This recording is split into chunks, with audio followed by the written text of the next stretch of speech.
Assalamualaikum warahmatullahi wabarakatuh. Kali ini saya akan menyampaikan materi mengenai fertilitas 1 untuk mata kuliah demografi kesehatan. Nah, adapun pokok bahasan yang akan dibahas pada kesempatan kali ini, kita akan membahas mengenai definisi dari fertilitas, kemudian berbagai konsep dalam fertilitas, sumber data dari fertilitas, dan juga ukuran-ukuran dasar pada fertilitas. Kita akan masuk ke bagian yang pertama, yaitu definisi dari fertilitas. Nah, fertilitas atau kelahiran di sini merupakan hasil reproduksi yang nyata dari seorang atau sekelompok wanita. Jadi kalau ditanya hasil reproduksi yang nyata ini berupa apa, maka jawabannya adalah berupa bayi yang dilahirkan atau anak yang dilahirkan. Nah, kemudian fertilitas juga merupakan salah satu komponen dalam struktur kependudukan atau dalam bentuk perubahan penduduk. Nah, di dalam fertilitas nanti juga akan disinggung mengenai yang namanya fekunditas. Jadi fekunditas di sini berbeda dengan fertilitas. Nah, fekunditas di sini merupakan potensi fisik dari wanita untuk melahirkan. Jadi potensi fisiknya wanita untuk melahirkan. Nah, untuk fertilitas nanti akan berlawanan dengan infertilitas, gitu ya. Kemudian untuk fekunditas nanti akan berlawanan dengan yang namanya sterilitas. Namun perlu digarisbawahi bahwa wanita yang infertil belum tentu steril. Mengapa? Karena wanita yang belum dapat menghasilkan hasil reproduksi yang nyata, belum tentu dia tidak memiliki potensi fisik. Bisa saja wanita tersebut memiliki potensi fisik untuk melahirkan, hanya saja ketika memasuki proses melahirkan, hasil reproduksinya belum sempurna gitu. Jadi di sini perlu dipahami bahwa wanita yang infertil belum tentu steril.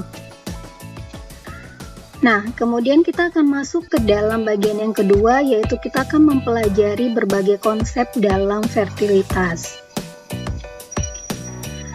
Nah, untuk konsep dalam fertilitas nanti dibagi menjadi dua bagian yang pertama dan bagian yang kedua. Kita akan bahas bagian yang pertama terlebih dahulu.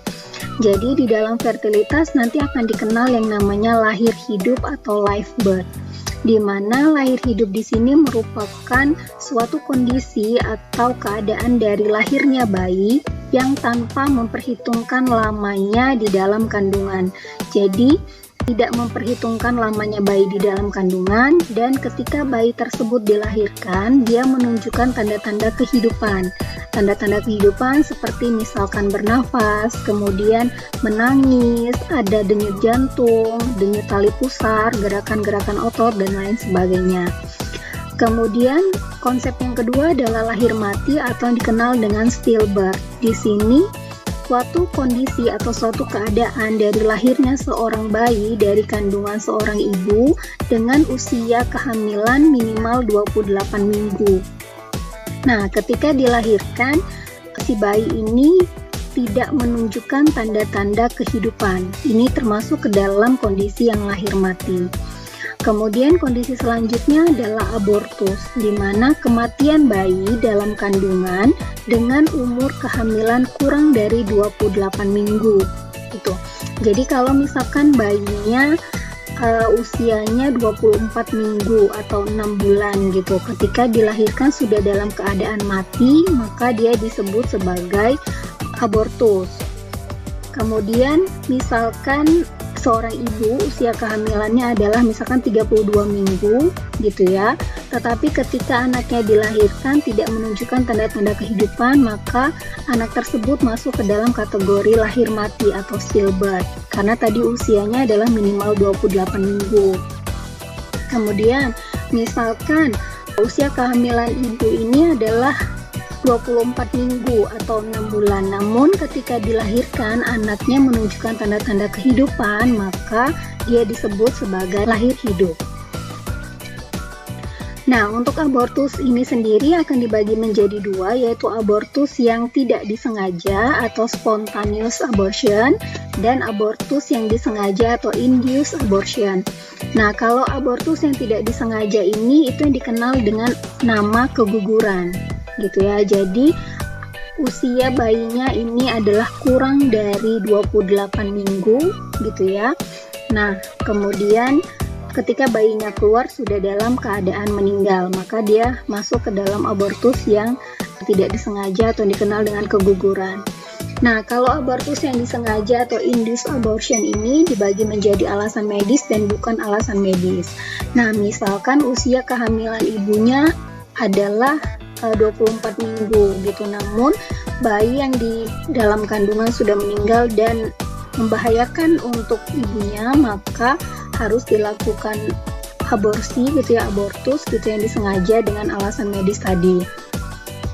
Kemudian kalau bukan alasan medis, misalkan abortus yang disebabkan oleh karena misalkan kehamilan yang tidak diinginkan atau kehamilan di luar pernikahan dan lain sebagainya, itu termasuk ke dalam abortus yang disengaja atau induced abortion. Nah, kemudian kita akan lanjut ke dalam konsep fertilitas untuk bagian kedua. Itu ada yang dikenal dengan masa reproduksi atau childbearing age atau yang disebut juga dengan usia subur. Masa reproduksi ini di mana masa wanita mampu melahirkan, yaitu usia 15 sampai 49 tahun.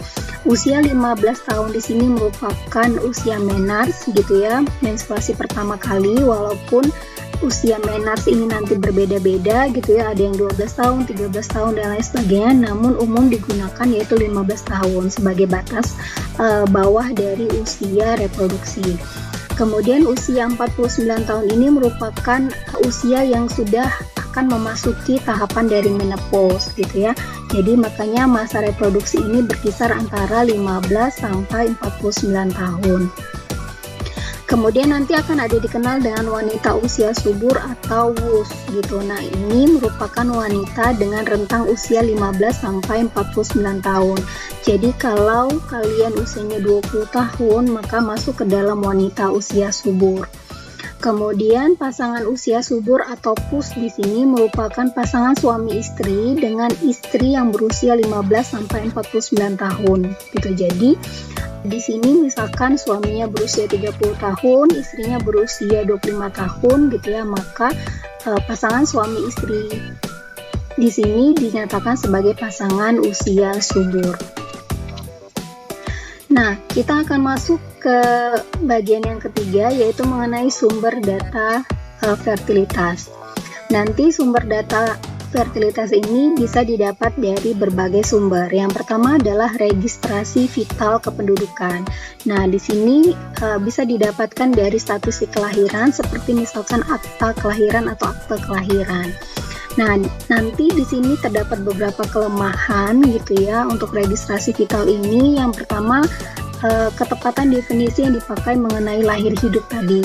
Jadi perlu dipahami bahwa lahir hidup di sini adalah lahirnya seorang anak tanpa memperhitungkan lamanya di dalam kandungan gitu ya, usia kehamilannya gitu, dan ketika dilahirkan menunjukkan tanda-tanda kehidupan. Kemudian yang kedua ini kelengkapan registrasinya terkait dengan masalah ketidaklengkapan pencatatan di semua wilayah geografi gitu. Untuk wilayah perkotaan, registrasi vital ini akan berjalan dengan baik gitu ya, tetapi untuk wilayah yang sulit dijangkau atau wilayah pedalaman gitu ya, registrasi vital ini sulit untuk mendapatkan pencatatan yang lengkap. Kemudian kelemahan selanjutnya adalah ketepatan pencatatan tempat atau lokasi kelahiran, karena biasanya misalkan tinggalnya selama ini di kota Palembang, kemudian melahirkan misalkan di tempat orang tuanya gitu ya, misalkan di Indralaya. Nah, ini harus dipastikan gitu ya bahwa kelahiran atau lokasi kelahirannya itu sama dengan lokasi di mana bayi itu dilahirkan gitu ya. Jadi kalau misalkan bayinya dilahirkan di Indralaya, maka tempat kelahirannya adalah Indralaya. Kemudian ketepatan pencatatan waktunya. Di sini tahun registrasi sama dengan tahun kelahiran. Jadi misalkan anak tersebut atau bayi tersebut lahir di tahun 2020, maka sebaiknya tahun registrasinya itu sama dengan tahun kelahiran. Nah, beberapa penyebab dari adanya kelemahan terkait dengan registrasi vital ini adalah ketidaktahuan dari penduduk gitu ya, belum ngeh penduduknya atau belum concern penduduknya gitu. Kemudian penduduk juga belum memahami pentingnya registrasi kelahiran gitu. Namun saat sekarang gitu ya, sudah ada koordinasi yang lebih baik antara Dinas Kependudukan atau Pencatatan Sipil dengan Dinas Pendidikan gitu ya, yang mengintegrasikan akta kelahiran sebagai syarat untuk jenjang pendidikan dasar gitu ya. Nah, ini mewajibkan bagi seluruh bayi yang dilahirkan memiliki akte kelahiran. Nah, sumber data yang kedua untuk data fertilitas bisa diperoleh juga dari data sensus gitu. Nah, data apa saja yang tersedia? Ada data komposisi penduduk menurut umur dan jenis kelamin, kemudian jumlah anak yang pernah dilahirkan hidup, jumlah anak yang pernah dilahirkan dalam periode tertentu gitu ya, misalkan 1 tahun yang lalu, 5 tahun yang lalu, kemudian data penduduk yang terkait dengan variabel fertilitas, misalkan usia kawin pertama dan seterusnya. Nah, namun data sensus ini juga tidak terlepas dari kelemahan. Yang pertama, keterangan jumlah anak ini sangat tergantung dari daya ingat ibu. Daya ingat ibu di sini sangat berperan dalam mengetahui jumlah anak yang dilahirkannya gitu ya. Kemudian keterangan jumlah anak yang lahir setahun yang lalu ini tergantung dari perkiraan waktu dari 1 tahun tersebut gitu. Nah, di sini harus disamakan bahwa misalkan periode 1 tahun itu dari kurun waktu berapa, tanggal berapa, bulan berapa gitu ya, sampai dengan tanggal berapa dan bulan berapa gitu. Jadi harus sudah dipastikan kurun waktu tahun tertentu tersebut gitu. Misalkan dari 1 Januari 2020 sampai dengan 31 Desember 2020. Nah, jadi harus tepat dalam pengaturan waktunya. Kemudian adanya kesalahan pelaporan umur. Nah, biasanya penduduk Indonesia ini cenderung untuk menggunakan akhiran 0 dan akhiran 5 untuk umurnya. Misalkan remaja ini berusia 19 tahun 10 bulan gitu. Nah, ketika ditanya umurnya, maka kecenderungan menjawab adalah 20 tahun. Padahal si remaja ini belum mencapai atau belum berulang tahun terakhir gitu ya. Jadi sebenarnya masih 19 tahun. Nah, kemudian sumber data selanjutnya adalah survei gitu ya. Nah, data yang tersedia ini hampir sama dengan di sensus, namun untuk di survei ini datanya lebih rinci. Misalkan di dalam suatu survei ini terdapat riwayat kelahiran gitu atau birth history, mulai dari anak pertama sampai dengan anak yang terakhir. Kemudian juga status kehamilannya atau pregnancy status, apakah status kehamilannya keguguran gitu ya, lahir hidup, lahir mati, dan seterusnya.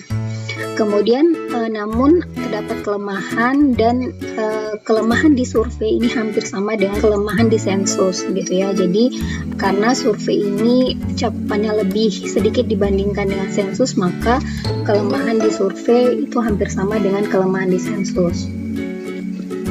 Nah, untuk sumber data nasional dari data fertilitas ini dapat diperoleh dari sensus penduduk, kemudian survei penduduk antar sensus atau yang dikenal dengan SUPAS, kemudian survei demografi dan kesehatan Indonesia atau SDKI, dan bisa juga didapatkan dari survei sosial ekonomi nasional atau SUSENAS. Nah, sekarang kita akan masuk ke bagian yang keempat, yaitu ukuran-ukuran dasar dalam fertilitas. Nah, di dalam fertilitas, ukuran-ukuran dasarnya itu akan dibagi menjadi 2, yaitu yearly performance atau current fertility dan reproductive history atau cumulative fertility. Nah, jadi kalau yearly performance atau current fertility ini merupakan angka fertilitas dari suatu kelompok penduduk untuk jangka waktu 1 tahun gitu ya. Jadi dia sifatnya adalah tahunan.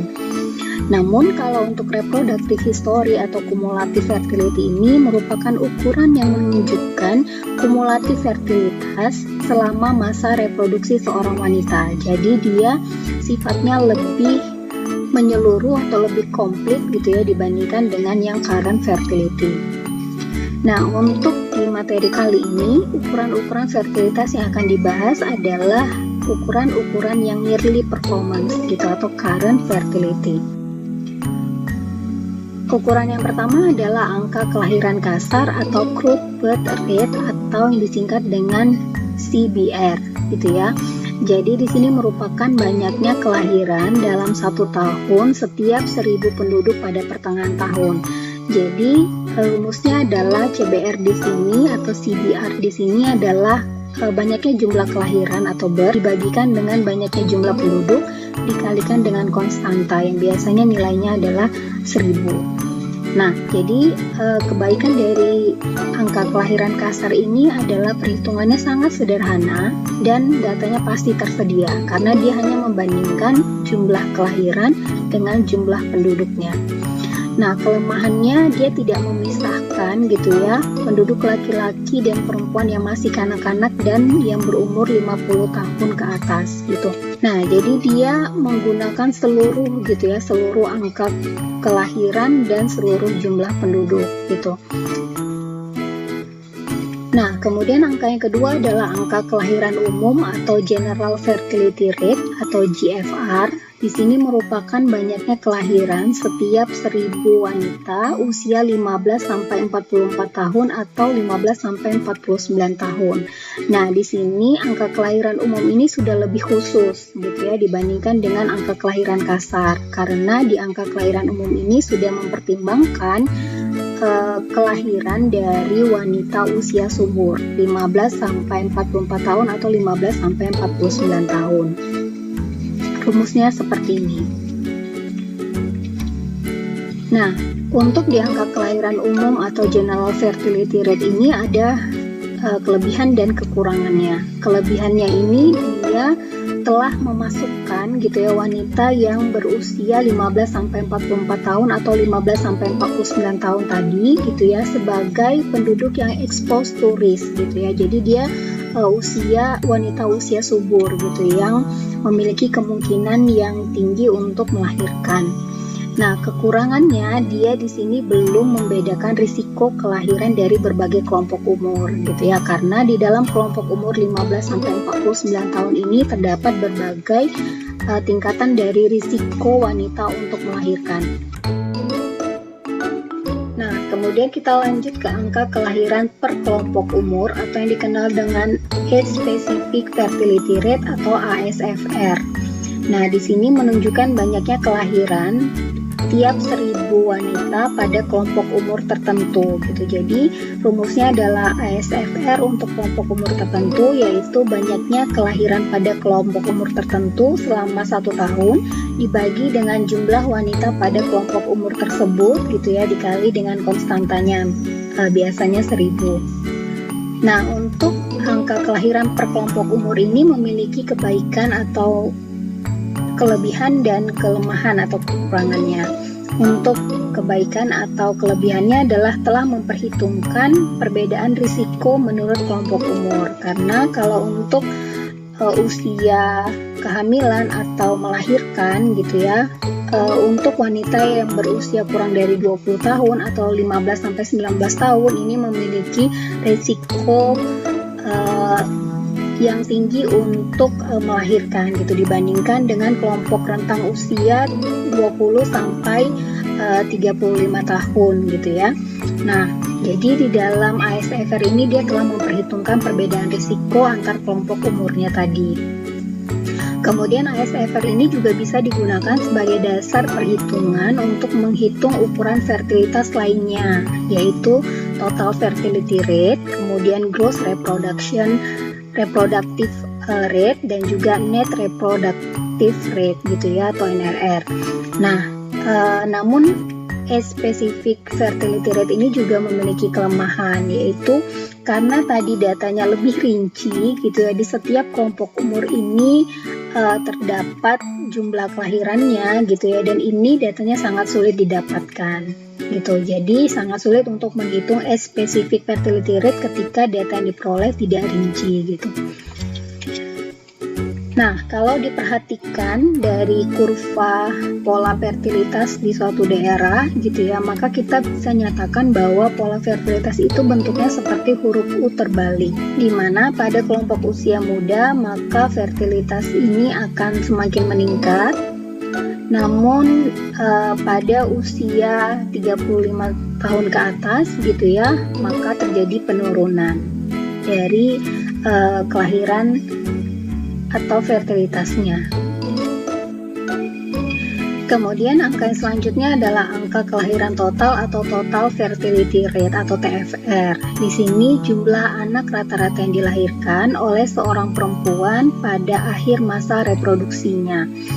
TFR di sini rumusnya adalah 5 dikali jumlah dari ASFR di masing-masing kelompok umur gitu ya, menurut kelompok umurnya. Nah, ASFR di sini angka kelahiran menurut kelompok umur, sedangkan I di sini adalah kelompok umur 5 tahunan. Misalkan didapatkan TFR-nya adalah 3. Nah, 3 ini artinya rata-rata jumlah anak yang dimiliki oleh seorang wanita sampai akhir masa reproduksinya adalah 3 orang. Nah, TFR ini memiliki kelebihan yaitu ukuran kelahiran untuk seorang perempuan selama masa reproduksinya. Jadi masa reproduksi itu 15-49 tahun, dan juga di TFR ini dia telah memperhitungkan tingkat kesuburan perempuan di masing-masing kelompok umur tadi gitu ya, karena tingkat kesuburan wanita di dalam rentang 15-49 tahun ini tadi berbeda gitu. Sama seperti tadi kurva dari pola fertilitas sebelumnya. Kemudian angka yang selanjutnya adalah anak lahir hidup atau ALH atau children ever born gitu ya, merupakan banyaknya kelahiran hidup dari sekelompok atau beberapa kelompok perempuan pada saat mulai memasuki masa reproduksi hingga saat pengumpulan data.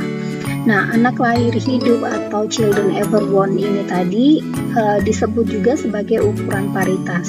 Nah, rumusnya adalah paritas atau jumlah ALH rata-rata untuk perempuan pada kelompok umur tertentu didapatkan dari ALH atau banyaknya anak yang dilahirkan hidup oleh perempuan pada kelompok umur tertentu tadi dibagi dengan banyaknya wanita pada kelompok umur tertentu tadi.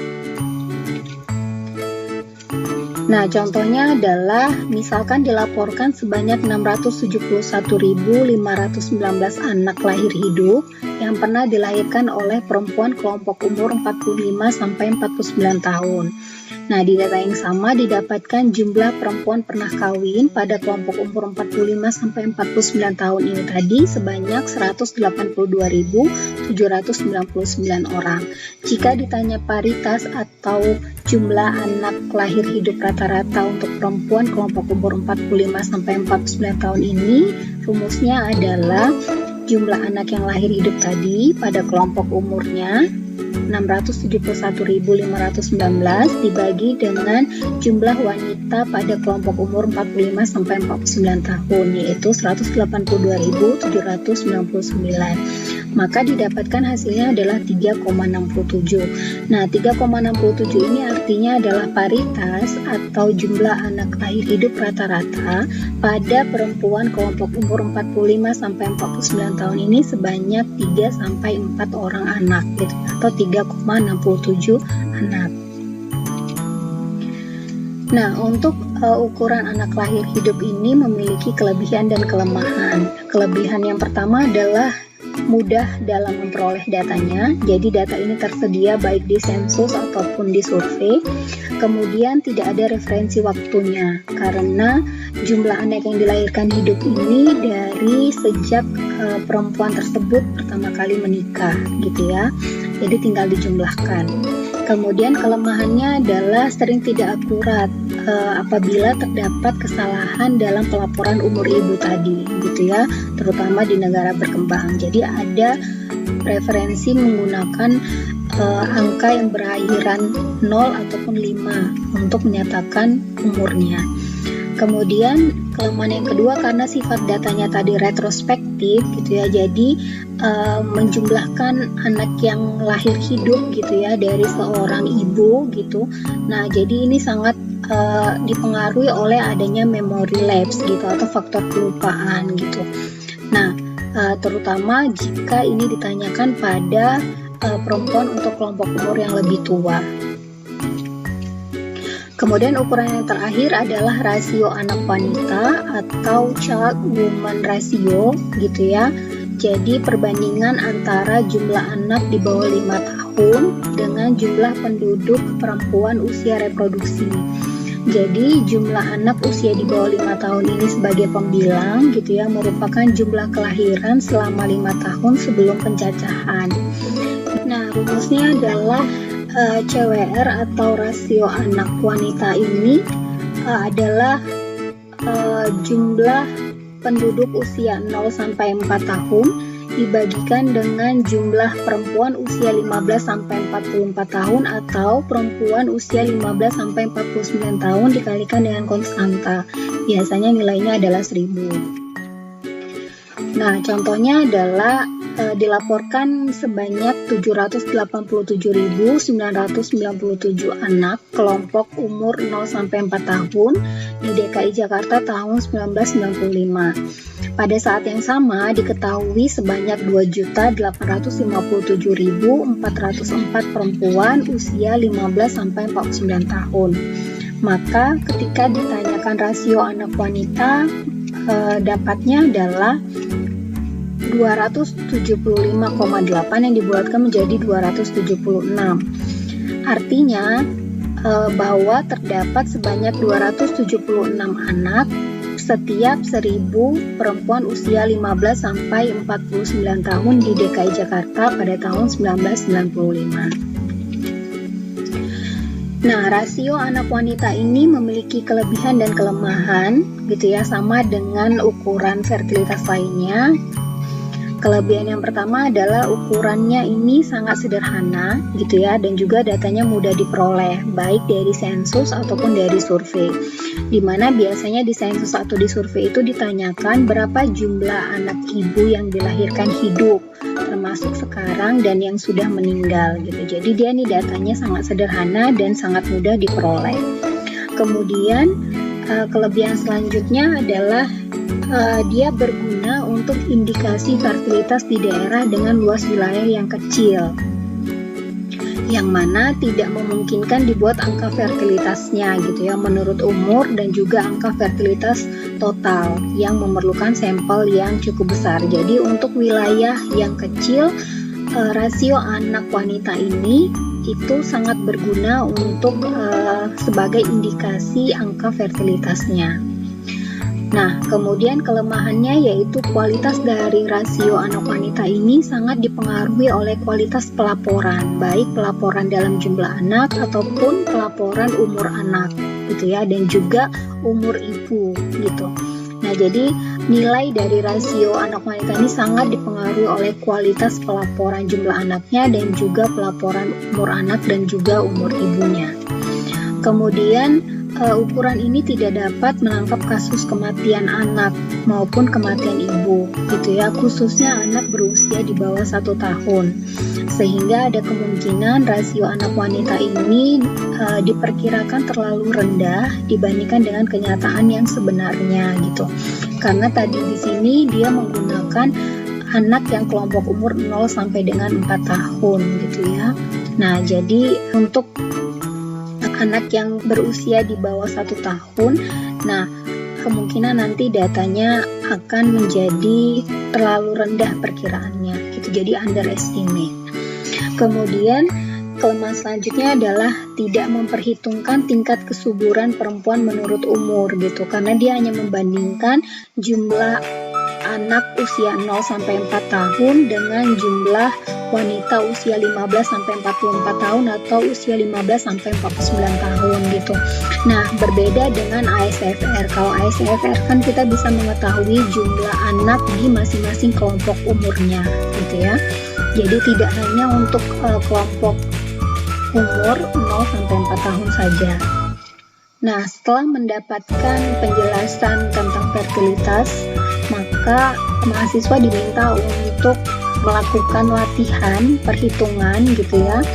Di sini ada diketahui yaitu gambaran fertilitas menurut kelompok umur gitu ya, berdasarkan sensus penduduk tahun 1990. Di sini ada jumlah perempuannya dan ada nilai ASFR-nya atau ukuran ASFR-nya, di mana seks rasio pada saat lahir yang digunakan adalah 105 dan jumlah penduduk pertengahan tahunnya sebesar 3.146.999 jiwa.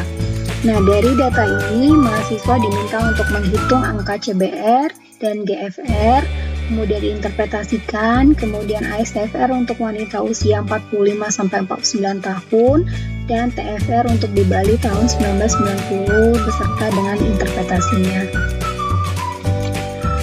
Nah, adapun referensi yang digunakan dalam materi ini yaitu dari bukunya Ibu Adi Utomo, Sri Murtiningsih, dan juga Bapak Samosir Omas Bulan tahun 2010, yaitu yang berjudul Dasar-Dasar Demografi, yang bekerja sama dengan Lembaga Demografi dari Universitas Indonesia, Fakultas Ekonomi. Nah, dan yang diterbitkan oleh penerbit Salemba 4. Baiklah, itu saja yang dapat saya sampaikan pada materi kali ini. Apabila ada kesalahan kata, saya mohon maaf. Saya akhiri. Wabillahi taufiq wal hidayah. Wassalamualaikum warahmatullahi wabarakatuh.